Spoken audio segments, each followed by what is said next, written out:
Lieutenant Governor, the Governor for Nairobi County, to come forth, deliver his message of comfort, strength and condolences, and also to welcome the governors present.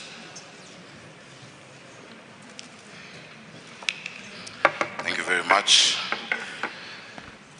The family of Sir Charles, Were, Mama Margaret, and Anne, the children, Boyd, Immaculate, Jensen, Paval, Proctor, and Ryan, and the extended family, the clergy that we have here, thank you for leading us thus far, colleagues, members of parliament, Right Honorable Speaker, of course, and Waziri.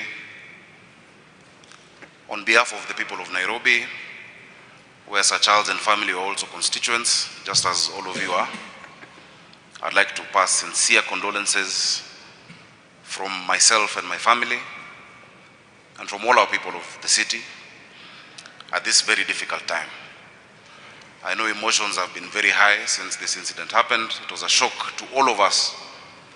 And immediately it happened, I made a call to my colleague, my sister Gladys, and also to Mheshimiwa Kaluma, and I've been following up what's been happening.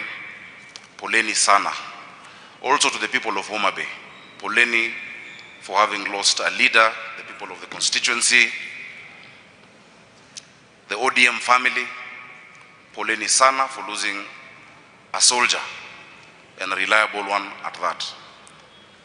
The family, you know what we've discussed when I came home.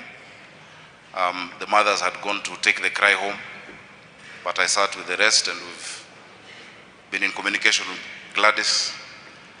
We shall do what we promised, and we shall stand with you even when the dust settles. I pray that God may grant you the peace that is found in Philippians 4:7, a peace that passes all human understanding, a peace that no person can give to you, but only God. It can only come from God. May justice prevail, and may justice be done. I've been asked to invite colleagues who are here. I can see Deputy Party Leader Simbarati, and of course Governor Gladys Wanga. Governor Arati, you will come speak first, then invite Gladys Wanga, who is also the governor of the home from where our brother comes from. Mr. Charles, soul rest in peace.